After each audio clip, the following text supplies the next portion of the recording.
예수께서 이르시되 내가 심판하러 이 세상에 왔으니 보지 못하는 자들은 보게 하고 보는 자들은 맹인이 되게 하려 함이라 하시니 바리새인 중에 예수와 함께 있던 자들이 이 말씀을 듣고 이르되 우리도 맹인인가? 예수께서 이르시되 너희가 맹인이 되었더라면 죄가 없으려니와 본다고 하니 너희 죄가 그대로 있느니라. 아멘. 네. 저번 주 수요일에 아이 유아용품을 담은 박스 16박스를 우체국과 공동화물로 나눠서 물류센터로 보냈습니다. 물류센터에 집하된 물건들은 이번 주 수요일 정도에 라오스로 출발을 하는데 태국을 거쳐서 라오스에 8월 14, 15일경이면 라오스에서 분출하기 시작할 것 같습니다. 네, 오전에 광고 때 말씀하셨듯이 저희가 생각하는 것보다 많이 모였습니다. 16박스가 말이 16박스지 키로 수면 260kg입니다. 260kg를 보냈어요. 근데 문제는 아직도 한 80kg가 더 있습니다. 네, 저희가 지금 타겟으로 1차적으로 타겟으로 잡은 게 2돌 이하 아이의 용품을 타겟으로 잡았는데 그 이상 아이의 용품들도 엄청 많이 보내주셨어요. 그래서 큰 아이들 것은 우선 모아서 아래 당구장에 보관이 되어 있습니다. 왜냐하면 지금은 라오스에 아무 준비가 안 돼 있어요. 라오스의 현지인 사역자들이 나눔을 할 수 있는, 복음을 전할 수 있는 전도 훈련을 받은 사람들을 찾고 있고 또 전도 훈련을 하고 있지만은 라오스에 그런 나눔을 할 수 있는 조직도 아직 완전하지 않고 또 창고도 있어야 되잖아요. 네, 그렇기 때문에 라오스의 준비가 전혀 안 돼 있습니다. 그래서 저희가 들어가는 즉시 바로 창고를 알아봐서 물건이 오면 창고에서 분류 작업을 하고 또 이제 각 지역으로 보내는 물건들을 정리를 할 예정입니다. 처음 선교사가 돼서 뭐가 좋냐라고 물으신다면 저는 특별한 경험을 이야기를 할 것 같아요. 어떤 경험이냐면 그 전에 제가 한국에서 신앙생활할 때는 사실 제 힘으로 살았을 때가 많았거든요. 제 능력으로 살았을 때가 많았습니다. 물론 제가 가지고 있는 힘과 능력과 모든 건강이 다 주님이 주신 거지만은 완전히 주님께 의지하고 살았다고 보기는 힘들었어요. 그냥 주님이 허락하신 내 능력으로 열심히 살았을 때가 많았습니다. 그런데 선교지에 가니까요, 내가 아무것도 아니더라고요. 내 힘으로 할 수 있는 게 언어가 다르니까 정말 없더라고요. 언어와 문화가 다른 데서 제가 할 수 있는 게 별로 없더라고요. 그럴 때 저는 태어나서 처음으로 어렸을 때 부모님을 의지하듯이 하나님을 의지를 했었습니다. 그랬더니 내가 의지하면 할수록 더 세세하게 더 강하게 응답하시고 돌보시고 역사하시는 주님을 제가 발견할 수가 있었습니다. 우리의 삶에서 주님께 완전히 의지해서 사는 삶의 경험이 한 번쯤은 꼭 필요한 것 같습니다. 저는 한국에 있을 때 그런 경험을 하진 않았던 것 같아요. 네. 워낙 평안하잖아요. 저희가 신앙생활하는데 어려움이 그렇게 많이 있는 것도 아니고요. 물론 개인적으로 힘들고 어려울 때 주님 앞에 기도하고 주님께 응답받고 하지만은 주님께서 나를 실시간으로 돌보신다라는 그 느낌은 선교사로서 받을 수 있는 특권 같기도 합니다. 네. 그런데 또 하나는 무엇이냐면 주님이 일해 가시는 것을 볼 수가 있어요. 네. 주님이 눈에 띄게 역사하시는 것을 자주 보게 됩니다. 이 맘스 쉐어링도 같은 맥락으로 시작을 했습니다. 제가 아이들에 대한 마음을 갖고 또 그 물건들이 많이 남는 것을 보고 또 동시에 그런 사역자들을, 거기에 준비된 사역자를 만나고 이런 모든 과정에서 저는 주님이 이 일을 해가시는구나라는 생각을 했거든요. 그리고 한국에 와서 주님이 해가신갑다라고 생각을 하고 편하게 진행을 했습니다. 열심히 하지 않았어요. 네. 열심히 홍보하지 않았고요. 열심히 부탁하러 다니지 않았습니다. 그런데 주님은 주님의 일을 해가셨습니다. 필요한 비용도 다 채우셨습니다. 65만 원이라고 광고가 나왔는데 3만 원이 더 들어왔어요. 뜬금없이. 네, 예신교회 모 집사님을 통해서 3만 원이 더 들어왔어요. 왜냐하면 그 전주에 제가 박스비로 그 플라스틱 박스 사는데 3만 원을 썼거든요. 근데 딱 3만 원을 더 주시더라고요.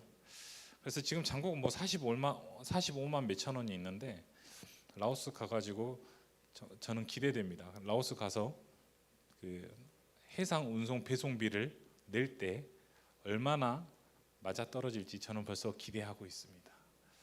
주님이 다 알아서 해가십니다. 네. 주님의 역사하심을 너무나 잘 볼 수가 있습니다. 그게 선교사의 특권인 것 같아요. 너무나 감사한 일이죠. 네. 선교사가 특별하거나 믿음이 좋아서거나 신실하거나 말씀을 더 많이 묵상하고 기도를 더 많이 해서가 아닙니다. 그냥 주님의 역사하심을 더 가까이에서 볼 수 있는 특권이 기회가 주어진 것뿐입니다.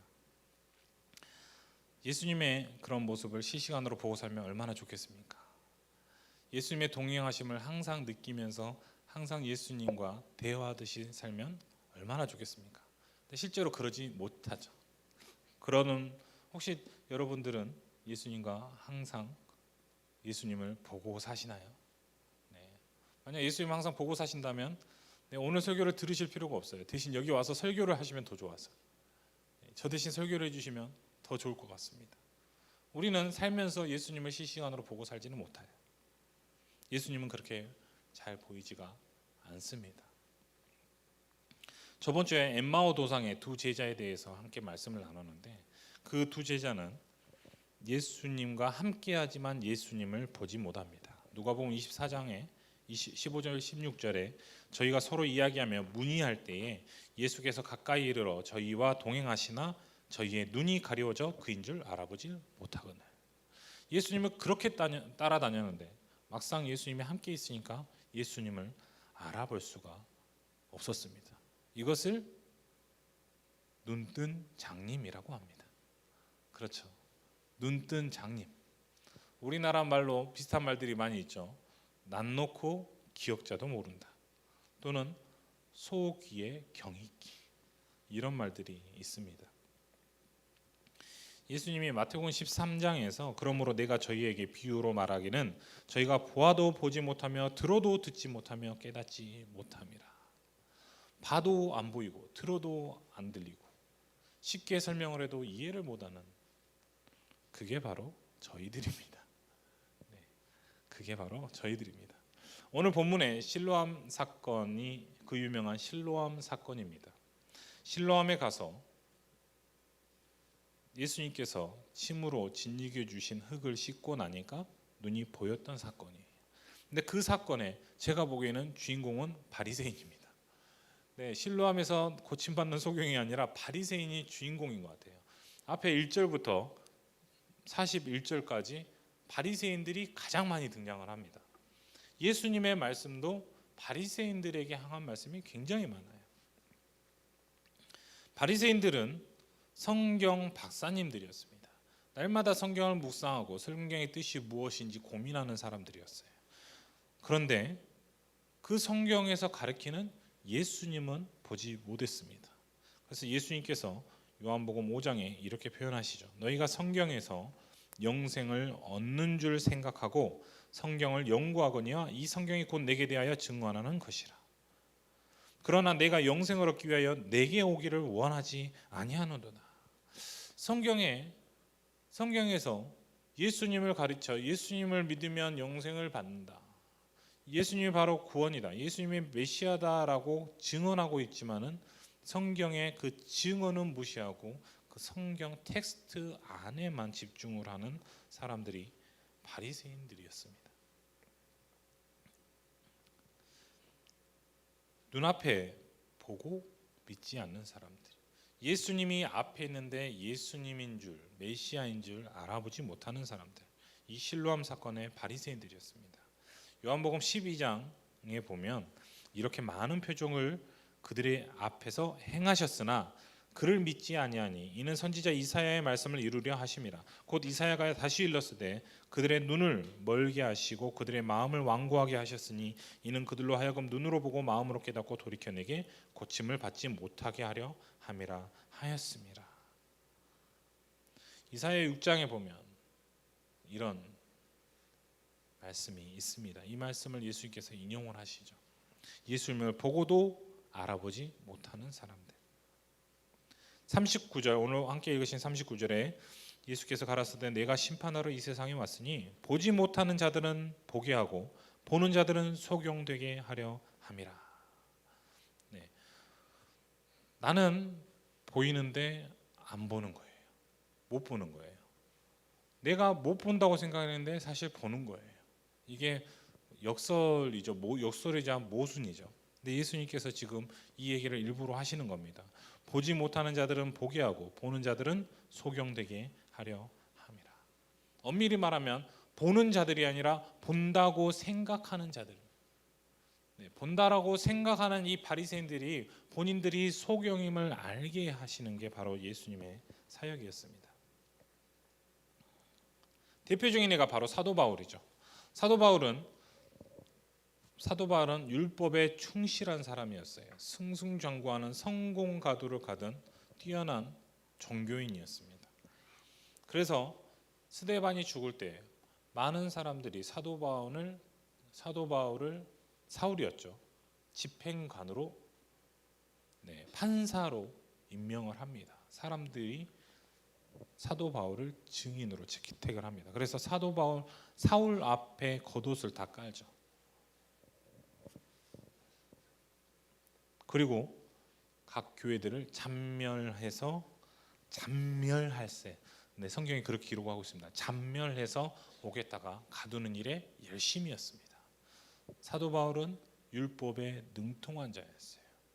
본인은 율법에 시야가 좋다라고 생각을 했겠죠. 그런데요, 사울이 예수님을 만나자마자 소경이 됩니다. 사도행전 9장에 사울이 땅에서 일어나 눈을 떴으나 아무것도 보지 못하고 사람의 손에 이끌려 다메섹으로 들어가서 사흘 동안 보지 못하고 먹지도 마시지도 아니하니라.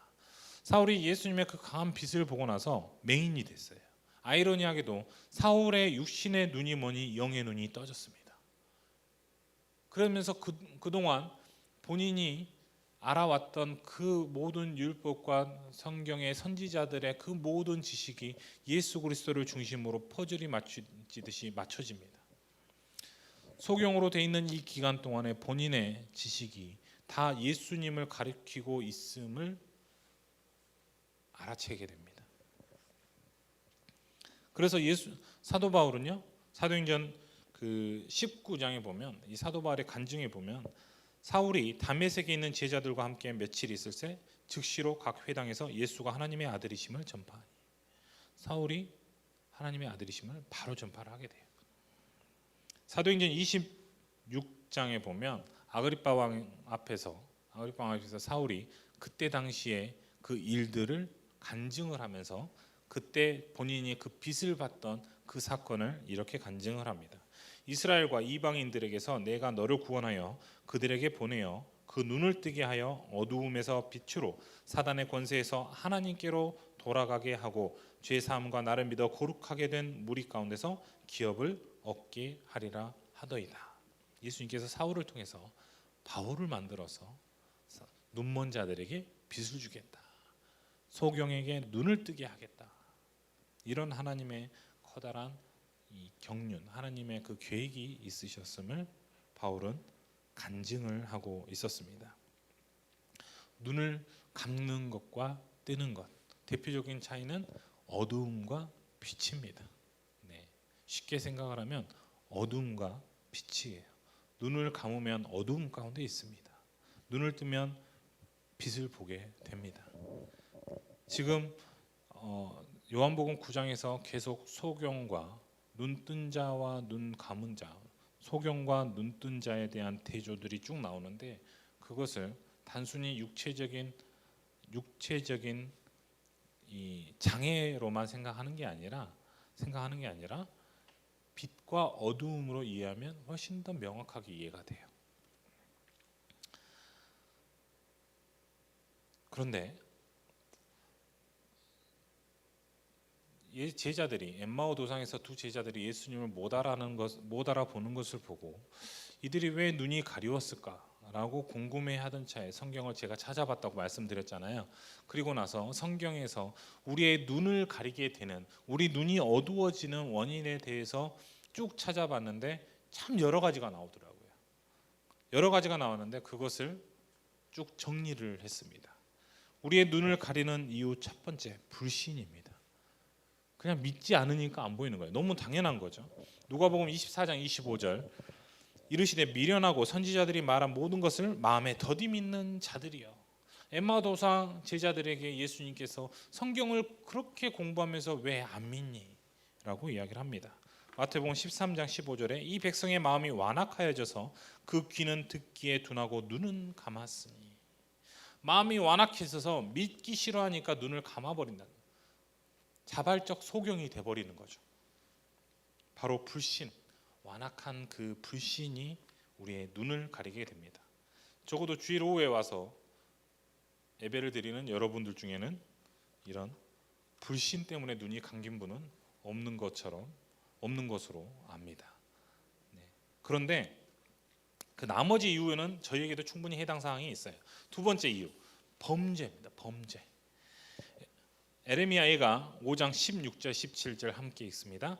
우리의 머리에서는 멸루관이 떨어졌사오니 오호라 우리의 범죄 때문이니이다. 이러므로 우리의 마음이 피곤하고 이러므로 우리의 눈들이 어두우며. 우리 범죄 때문에 멸루관 떨어졌는데 우리 눈도 멀었습니다. 범죄를 하게 되면 우리가 눈이 멀게 됩니다. 우리가 어두움 가운데 있게 된다라는 겁니다. 범죄 때문에 우리가 어둠 속에 들어가게 됩니다. 이사야 6장 10절에 보면 이 백성의 마음으로 둔하게 하며 그 귀가 막히고 눈이 감기게 하라. 염려컨대 그들이 눈으로 보고 귀로 듣고 마음으로 깨닫고 다시 돌아와서 고침을 받을까 하노라. 이사야서 6장에 보면 지금 이사야가 부름을 받는, 소명을 받는 그 장면에서 무슨 장면이냐? 이스라엘의 철저한 우상 숭배가 나옵니다. 이스라엘의 그 범죄함이 나와요. 하나님의 목전에서 악을 행하는 그 이스라엘이 나옵니다. 그 이스라엘이 그 악 때문에 하나님께서 그들의 눈을 닫아버린다고 합니다. 범죄 때문에 우리의 눈이 어두워지기도 합니다. 또 다른 이유는, 세 번째 이유는 요한일서 2장 11절에 있습니다. 2장 11절 함께 읽습니다. 그의 형제를 미워하는 자는 어둠에 있고 또 어둠에 행하며 갈 곳을 알지 못하나니 이는 그 어둠이 그의 눈을 멀게 하였습니다. 형제를 미워하면 눈이 먼데요. 형제를 미워하면 눈이 먼데요. 사람의 마음에 미움이 들어차면요, 이성적인 판단이 안 되는 것은 사실이잖아요. 굳이 뭐 옆교회 모 집사님 이야기는 하지 않겠습니다. 누구나 다 충분히 알 수 있는 거잖아요. 미움이 차면 판단이 흐려집니다. 미움이 차면요, 그 사람이 뭘 해도 다 밉습니다. 그 미움이 우리의 눈을 가리게 됩니다. 혹시 교회 안에서 누군가 미워한다 그러면 왠지 예배가 시들시들해지고 교회 가기가 싫어지고 그러지 않는지 점검하시면 됩니다. 그 미움 때문이에요. 형제를 미워하는 것은 우리의 눈을 멀게 합니다. 우리 스스로를 위해서 누구를 미워하는 마음은 잠시 접어둘 필요가 있습니다. 네 번째 이유는 근심이에요. 근심. 욥기 17장에 보면 내 눈은 근심 때문에 어두워지고 나의 온 지체는 그림자 같구나. 근심이 많으면 눈이 어두워지는 거예요. 근심이 많으면. 시편 6편에 내 눈이 근심으로 말미암아 쇠하며 내 모든 대적으로 말미암아 어두워졌나이다. 근심 때문에 눈이 안 보이는 거예요. 그런 말 있죠. 목사님께서 자주 하셨던, 문제를 보면 문제만 보인다. 문제를 문제로 보는 것이 문제다. 또 그렇죠. 내가 근심하고 걱정하고 그 안에서 파묻혀서 있으니까 주변이 안 보이는 거예요. 예수님께서 옆에서 손을 내밀고 계시는데 내가 근심 때문에 그 손을 보지 않습니다. 내 걱정 때문에요. 이 근심 때문에 내 눈은 점점 더 나빠집니다. 내가 근심으로 눈과 혼과 몸이 쇠하였나이다. 시편 31편에 그렇게 이야기하고 있습니다. 근심은 우리의 눈을 어둡게 합니다. 자, 다섯 번째, 두려움입니다. 두려움. 마태복음 14장에 보면요, 밤 사경에 예수께서 바다 위로 걸어서 제자들에게 오십니다. 네, 그 예수님은 제자들이 조금 전에 기적을 일으키신 예수님, 오병이의 기적을 일으키신 예수님이에요. 우리 선생님, 우리를 먹여 살리는 선생님, 하나님의 아들이신 분, 이 세상의 모든 물리 법칙을 초월하신 분, 그 예수님 잠깐 떨어져 있었습니다. 잠깐 떨어져 있었다고요. 근데 그때 예수님께서 바다 위로 오십니다. 제자들이 그가 바다 위로 걸어오심을 보고 놀라 유령이라 하며 무서워하여 소리 지르거늘. 예수님이 바다 위로 오시는데 예수님은 몰라봐요. 바다 위로 오시는 그 예수님 몰라봅니다. 네, 물론 뭐 날씨가 안 좋아서 폭풍우 때문에 여러 가지 이유가 있을 수도 있지만은 어찌 됐든 이 사람들은 충분히 예수님임을 알 수도 있는 거 아니에요. 그 전에 기적을 생각을 해보세요. 그 어마어마한 인류에 없었던 그 엄청난 기적을 경험하고 예수님을 못 알아본다니요. 그들은 이 풍랑 속에서도 예수님 생각만 해야 되는 거 아니에요. 이 정도 예수님께서 기적을 보여주셨으면 이 사람들의 감동이 하루가 지나기 전에 다 없어지는 게 아니라 이 사람들은 계속 그 감동에 젖어서 이 죽음 가운데, 죽음의 풍랑 가운데서도 담대해야 되는 거 아니에요. 그리고 예수님을 찾거나 기다려야 되는 거 아닙니까? 그런데 이 사람들이 이 환경에 대한 두려움 때문에 예수님을 몰라봅니다. 우리 마음에 두려움이 잡히면요, 우리 눈이 어두워지기도 합니다. 여섯 번째, 우리 눈이 어두워지는 이유는 슬픔과 절망입니다. 슬픔, 절망, 같은 이야기입니다.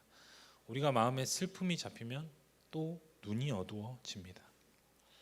요한복음 20장에 13절부터 14절, 그 마리아가 예수님을 못 알아보는 사건이 나옵니다. 함께 읽습니다. 천사들이 이르되 여자여 어찌하여 우느냐, 이르되 사람들이 내 주님을 옮겨다가 어디 두었는지 내가 알지 못함이니이다. 이 말을 하고 뒤로 돌이켜 예수께서 서 계신 것을 보았으나 예수이신 줄은 알지 못함이라. 예수님 때문에 이렇게 슬퍼하면서 예수님인 것을 몰라봅니다. 슬픔 상당히 공감 가시죠? 사람이 슬픈 일이 있으면 물론 신앙이 좋으신 분들은 그 슬픔을 부여지 않고 하나님 앞에 나와서 예수님께 나와서 슬픈 마음을 내려놓고 주님께서 주님의 위로를 구합니다. 아주 이상적이죠. 아주 좋습니다. 그래야 돼요. 그런데 다 그런 건 아닌 것 같아요. 그 슬픈 일을 붙잡고 혼자 골방에 들어가서 괴로워하고 자책하고 자아가는 시간들이 있기도 합니다. 그럴 때는 하나님도 안 보여요. 예수님 안 보입니다. 그것을 가지고 하나님 앞에 나왔을 때 그때 하나님이 보입니다.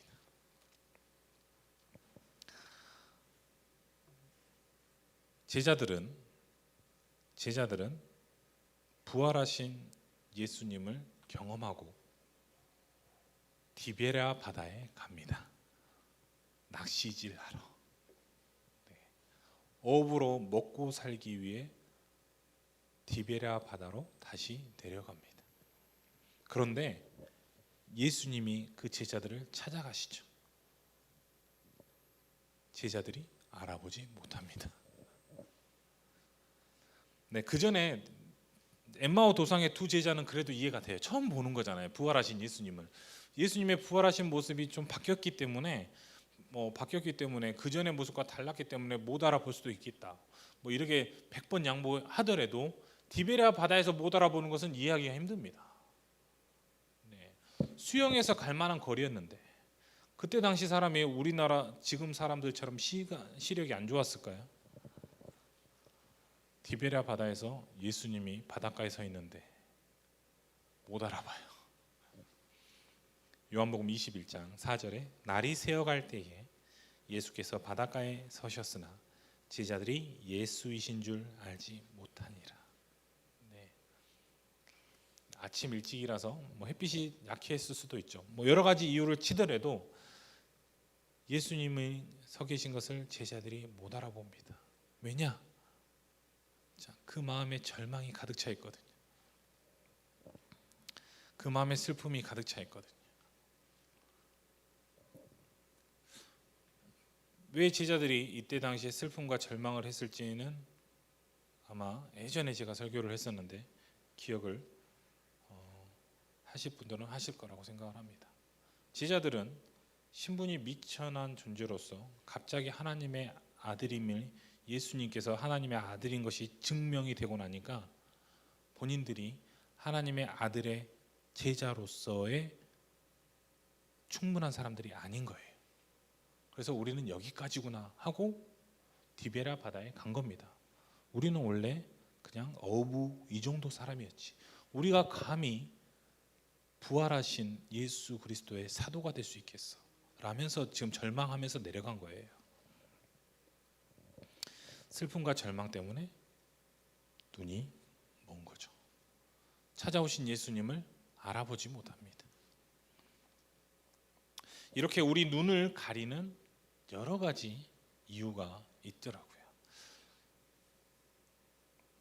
더 찾아보면 더 있을 수도 있습니다. 그런데 제가 찾아본 것은 여기까지예요.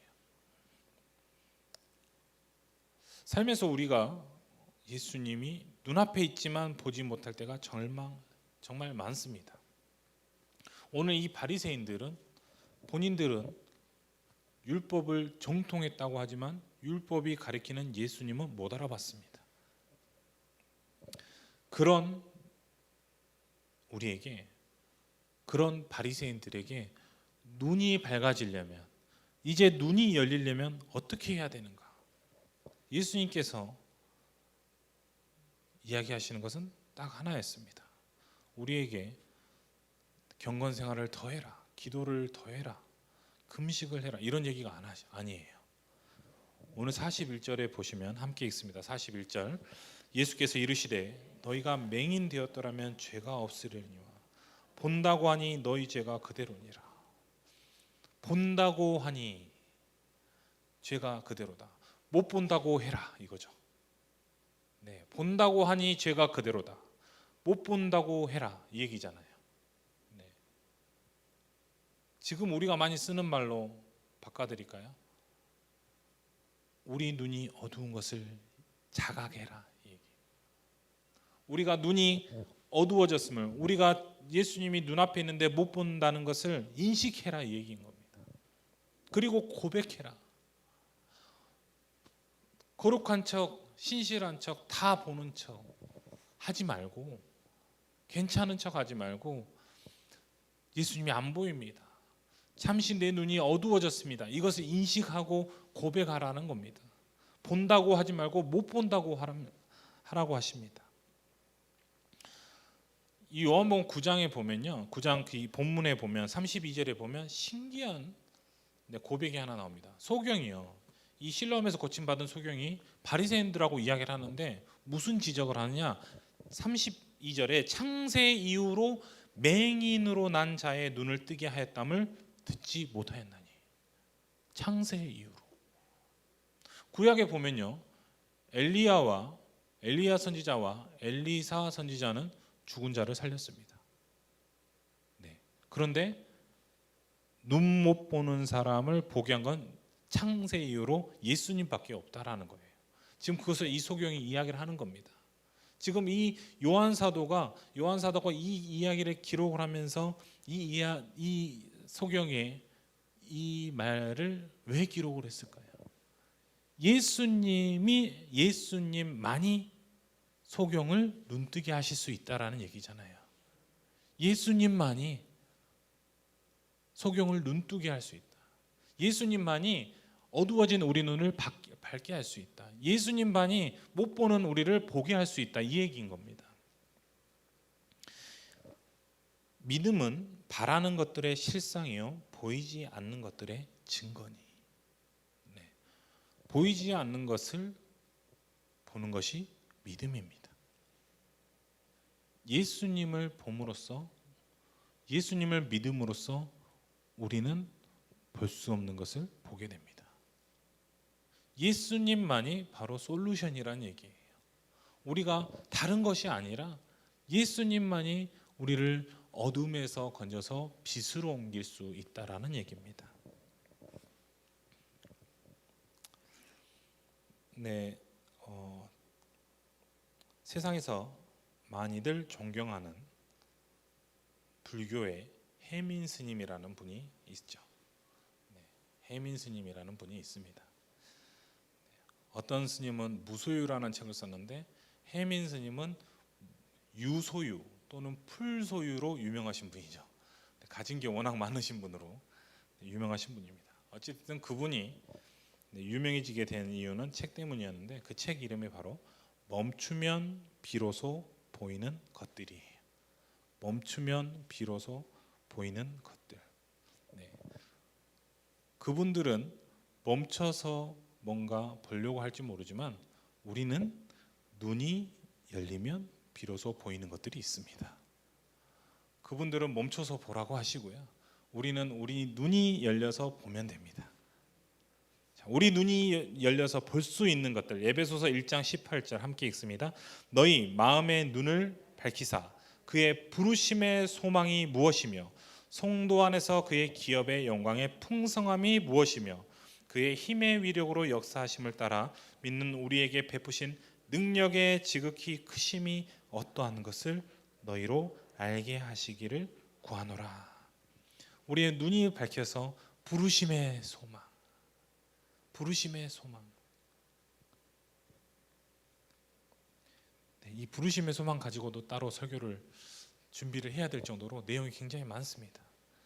근데 예수님께서 우리를 부르셨는데 우리를 부르신 것에 대한 특별한 목적이 있다라는 거예요.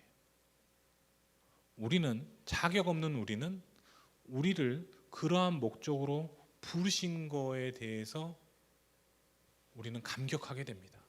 그게 바로 부르심의 소망이에요. 성도 안에서 그의 기업의 영광의 풍성함이 무엇인지, 그의 기업의 영광의 풍성함이 무엇인지. 말은 어렵지만은 뭔가 대단한 것 같잖아요. 네, 말은 좀 어렵지만은 뭔가 좀 우리가 쉬운 말로 표현할 수는 없지만은 어느 정도 스케일인지 대충 아시겠죠. 그 기업의 영광의 풍성함. 근데 그 전에는 안 보이다가 눈이 열리면 보인다라는 거예요. 세 번째, 능력의 지극히 크심. 근데 그 능력은 어떤 능력이냐? 우리에게 베푸신. 힘없는 분이 베푸시는 게 아니라 힘 있는 그의 힘의 위력으로 역사함을 따라서 우리에게 베푸신 하나님의 그 능력의 지극히 크심.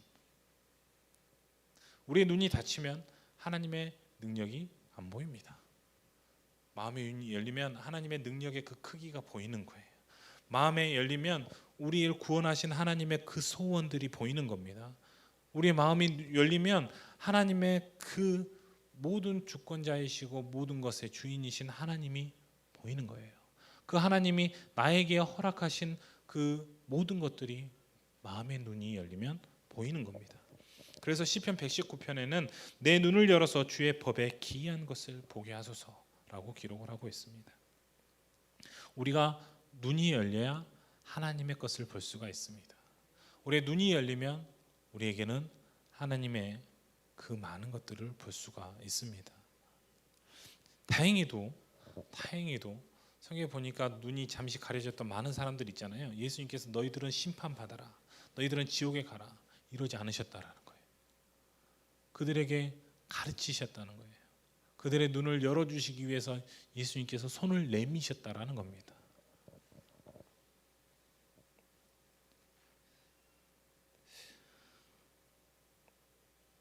말씀을 마무리하기 전에 한 가지만 더 이야기하겠습니다. 우리 눈을 어둡게 하는 거에 대해서 이유를 쭉 찾았는데 긍정적인 부분도 있더라고요. 긍정적인 이유도 있었어요. 두 구절. 시편 69편 3절. 내가 부르짖음으로 피곤하여 내 목이 마르며 내 하나님을 바람으로 내 눈이 새하였나이다. 하나님을 너무 간절히 바라서 내 눈이 어두워졌습니다. 이런 것은 어두워져도 됩니다. 네. 이사야 38장 14절. 나는 제비같이 학같이 지적이며 비둘기같이 슬피 울며 나의 눈이 쇠하도록 앙망하나이다. 내가 주님을 너무나 간절히 사모해서 내 눈이 어두워집니다. 이렇게는 어두워져도 돼요. 네. 이렇게는 어두워져도 됩니다. 우리가 신앙생활하면서 항상 뜨거우면 얼마나 좋겠습니까? 항상 주님과 동행하면 얼마나 좋겠습니까? 항상 주님 앞에 신실하면 더없이 좋죠. 주님 다시 오시는 날까지 우리의 신앙의 헌신이 그대로 유지된다면 얼마나 좋겠습니까? 그 주님을 처음 만났던 그 첫사랑이 계속되면 얼마나 좋겠습니까? 하지만 그렇지 못합니다. 네, 그거는 사실이에요. 그렇지 못해요. 잠시 예수님이 안 보입니다. 잠시 하나님이 멀리 계시는 것 같습니다. 잠시 하나님의 역사가 옆 동네 이야기인 것 같습니다. 잠시 이 손길이 하나님의 손길이 아닌 것처럼 보이기도 합니다. 그럴 때 있습니다. 우리의 눈이 어두워졌을 때. 괜찮습니다. 괜찮습니다. 보는 척 안 하면 됩니다. 우리가 눈이 어두워졌을 때 하나님 앞에 주님, 주님이 잘 보이지 않습니다. 제 눈이 어두워졌습니다. 제 눈이 어두워진 이유가 미움 때문에 그렇든 근심 때문에 그렇든 두려움 때문에 그렇든 슬픔 때문에 그렇든 주님, 제 눈이 어두워졌습니다. 범죄 때문에 그렇든 주님, 제가 범죄함으로 제 눈이 어두워졌습니다. 이렇게 예수님 앞에 고백을 하면 예수님께서 그 눈을 열어주실 것입니다. 예수님께서 다시 우리와 함께 하시는 예수님의 그 모습을 보여주실 것입니다. 여기 계신 모든 애는교회 성도 여러분, 하나님을 간절히 사모하는 이후에는 눈이 어두워지지 않으시기를 바랍니다. 혹시 눈이 어두워졌더라도, 잠시 어둠 속에 있더라도 주님 앞에 그 사실을 고백하고 주님이 눈앞에 계심을 발견하는 저와 여러분이 되시기를 주님의 이름으로 축원합니다. 기도하시겠습니다. 살아계신 하나님 아버지, 주님, 우리가 하나님 앞에 항상 열정적으로 주님이 주신 그 은혜 가운데서 주님에 감사하며 살면 좋은데 그러지 못할 때가 많습니다. 잠시 넘어질 때도 있고요. 잠시 주님 앞에서 고개를 돌릴 때도 있고요. 또한 잠시 개인적인 감정으로, 나의 감정으로 주님을 찾지 않을 때도 있습니다. 주님, 하지만 우리가 주님 앞에 담대히 나아갈 수 있는 권한을 예수 그리스도를 통해서 주셨으니 우리가 주님 앞에 고백하고 나아가기를 원합니다. 우리의 시선이 항상 주님께 향하게